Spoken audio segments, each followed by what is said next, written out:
JetNation, are you in the mood to have a way too early mock draft? Yeah, me too. But are you into doing a mock draft that's not what we're supposed to do? Well, that's what we're gonna do when I come back. All right, JetNation, this is GreenBean. I'm back with you for our way too early mock draft. But first, just a touch of house cleaning. Don't forget to like and subscribe. If you could, it helps us out a whole great deal. Go to JetNation.com as well. Get in the conversation at the football forums and also the draft forum. It's crazy in there, and it's the best place to talk Jets football. You could also follow me on Instagram at GreenBean the Jets fan, and I've entered the Twitter sphere as well at Bean the Jets fan. I'm in there. You guys can help me learn how to do this stuff because of my gray beard, you know? So anyway, we are going to do a way too early mock draft. Now, I put out a couple mock drafts on Instagram and Twitter. The first one was, what if we decided to build around Sam Darnold? What that might look like. The second one was, what if we just do what we're supposed to do and take Trevor Lawrence? And I did that. Now, this one, we're going to have a little fun. And I want to tell you, I'm not saying this is what we should do.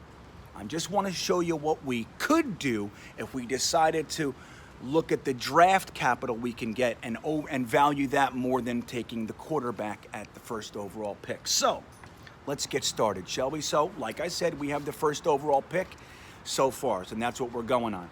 Now, I'm using the PFN draft simulator, so I didn't initiate any trades. I want you to know that.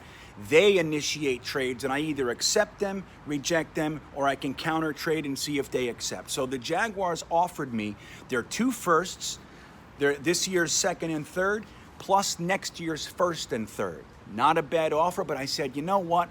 If you throw in a 5th round pick, I'm in. So I added the 5th, and they accepted it. So I got Seattle's pick 2, 25, their 2nd and 3rd, and next year's 1st, 3rd, and 5th. Not too bad. I popped back to 2. They took Trevor Lawrence, and I'm sitting at 2, but I don't really want Justin Fields either. If I'm not going to take Lawrence, I'm not taking Fields.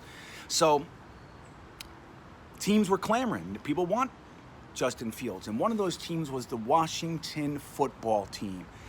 Now, because of last week's games, they moved back to pick number 5, so I got to think about this. Do I want to go from 1 to 2 all the way to 5?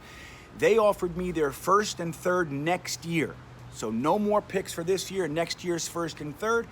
I tried to counter with, 5th or this year's 6th. They didn't want anything. That was their max offer, and I decided to take it. So they took Justin Fields, and we went back to pick number 5. Now, at pick number 5, I wanted to stay. I don't even remember if I got an offer or not, but I was staying anyway because I wanted a blue chipper. So what we chose to do was grab, in many opinions, the best wide receiver in the draft. We took Jamar Chase, the 6', 207-pound junior out of LSU. Now, pick 21 was our pick, our 2nd pick. That's where let's do pick 25. So pick 25 we got from the Jags, and we decided to take the best tight end in the class, Mr. Kyle Pitts, the 6'6", 240-pound tight end out of Florida. Love that kid. There are other tight ends I like almost as much, but here we are. We got the best receiver, or the top receiver, the top tight end, and now that put us at pick 29, which is our Seattle pick this year. Interestingly, I got a couple offers for this one. I'm going to let you know what this looked like. So first, we got an offer from the Chargers. They wanted to switch pick 29 for pick 37, and for the right to do that, they wanted to give us a 2nd, next year's 2nd, and they also wanted us to throw in a 5th next year. I didn't really like that deal, even though I would have countered and maybe said no 5th and all that. Get out of here. Hold on. Hey, go. I got crazy dogs here. Oh, I'm in Miami, Florida. Did I tell you that? That's where I'm celebrating Thanksgiving, a Miami Thanksgiving this year. So, where was I? Maybe we can cut this. So the Tennessee Titans also offered a trade as well. They were just pick 29 for pick 58, and for the right to do that, they would give me 2022's 2nd and 3rd round pick. Not a bad offer right there. I liked it. Now, I probably would have taken that one if it weren't for this next one. Guess who came calling? It's crazy because they want their pick back. They traded it in Jamal Adams, but they don't feel good about it. So the Seattle Seahawks called and said, hey, we want pick number 29. We're willing to give you pick number 60, which is 2 later than the Titans, right? Pick number 121, so that's a little something for this year, and they also offered next year's 2nd and 3rd. So even though it probably might be a little bit later than the Titans, I decided I really want to have Seattle's whole friggin' draft next year. So we already have their first. I decided to take their 2nd and their 3rd, pick 21 and pick 60, and we made that trade. And here's why I made the trade, because we have pick number 33 and 34. So I don't really need 29. I can get in next year's 2nd and 3rd and pick 121 for it, because we have the first 2 picks in the 2nd round, and we decided to go with the best running back in the class. We're going to open day 2 with the best running back in the class, Travis Etienne, the Clemson running back, 5'10", 205 pounds, breaking all sorts of records down there. And then we have the next pick. Now, we got some offers, but I didn't want to get out of the blue chip edge rusher realm. Guys like Rousseau and some others, they were gone. So I really wanted this guy. He's a smaller school, but I love him. Carlos Basham, the edge rusher out of Wake Forest, 6'5", 275 pounds. So we got our edge rusher. So look at that. So just by not taking Trevor Lawrence, we got the top-rated receiver, the top-rated tight end, the top-rated running back, and a top-3 edge rusher out of the draft in the first 2 rounds. That's what we did. Plus, we got a smorgasbord of capital for next year. So that moves us into pick 65. Now, this was the inspiration for the whole draft going the way it did. We're going to go quarterback, and this is going to be our starting quarterback.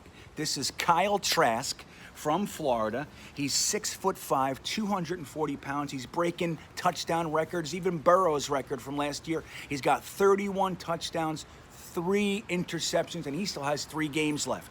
Okay, so this is the guy we're thinking. Kyle Trask and everything we just said outweighs Trevor Lawrence and only Trevor Lawrence. So that's the inspiration for this draft. Again, not should, but this is what we could do. So we took Kyle Trask at pick number 65. And then so there were other smaller trades in there. I can't keep track of all of them for you because it'll take forever. So we, at pick number 90, we went with Deontay Brown, the guard out of Alabama, 6'4", 350 pounds. So now we're starting to round out the offensive line, because with pick 91, the next pick, we grabbed the center from Ohio State, Josh Myers.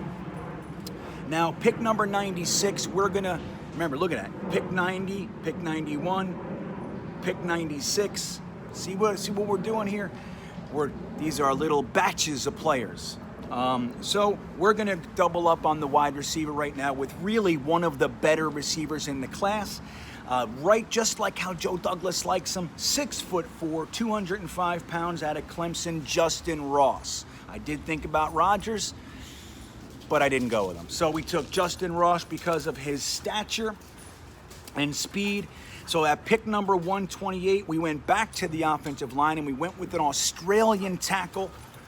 He's a monster, maybe the heaviest, biggest guy in the entire draft, 6'9", 399 pounds. And where I come from, that's 400 pounds, okay? So we took Daniel Faele out of Minnesota with pick 128. At pick 136, we went back to the offensive tackle. Now we're developing the pipeline, because in my opinion, Chuma Adoga's gone, and we grabbed Devin Lloyd, the 6'3". Oh, wait a minute. Hold on. Pause right there. Hold on. I'm sorry, BT. I fucked up. Right, he's a linebacker. All right, let's back it up. Just a second. So at pick number 136, we went back to the defense, and we decided to go with a linebacker, Devin Lloyd, 6'3", 233 pounds out of Utah. like Devin Lloyd. Now, this is one of my little sleeper players. Like last year, I had P. Ryan and Lamar Jackson and Kenny Willekes and all those guys. This is one of those guys that I think is going to be a later round pick, and I think he's going to be a steal. Isaiah Powell, how do you say this? Polamal. I always say it differently. That's the problem here. Isaiah Polamal, safety out of USC. He's 6'4", 205 pounds, and he's an underrated safety. I don't know what the year's going to hold for him, where his draft stock will go, but right now he's very rarely discussed, and I happen to like him a great deal. So we're going to go with Isaiah Polamal at 152. Now we have 2 picks left. Pick 160. We're going to stay with the defense and go with a cornerback that's a little bit better than this draft position would indicate. We're going with Tariq Castro-Fields, the 6', 194-pound cornerback out of Penn State.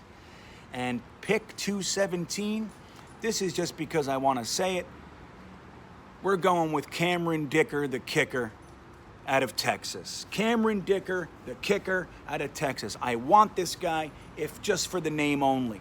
So anyway, I really think it would be a good idea, especially with having this many picks, that we grab a kicker, just like we did last year with Braden Mann. Let's get ourselves a real kicker. Castillo's, Fick, and all that stuff. Let's just move past it and get our guy, okay?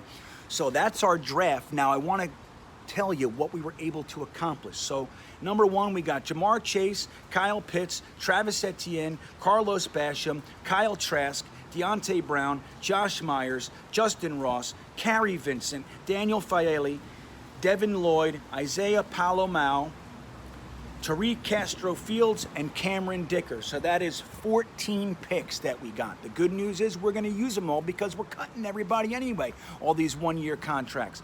So next year, we were able to acquire Jacksonville's first and Washington's first. We were able to acquire Seattle's second, Seattle's third, Washington's third as well, and Jacksonville's third. Did I say that? So we got Jacksonville, Seattle, and Washington's third, Green Bay's third. We were able to also grab Jacksonville's fifth and Seattle's fifth, plus we were able to grab Green Bay's 6th round pick. So that's 1, 2, 3, 4, 5, 6, 7, 8, 9, 10 additional picks. So that leaves us with 19 picks next year, and this is without the Sam Darnold trade. So think about this. What could we do with that? Talk about 2023. We can get all sorts of things done. This is how you change a franchise. So if we decide not to go with Trevor Lawrence, everybody, this is the kind of haul that we could pull together, okay? Again, not saying we should, just saying we could. Hope you enjoyed. Let me know what you think about the entirety of it, specific picks, whatever you want to talk about. You know already, I reply to just about every single comment on YouTube. I love talking to you guys.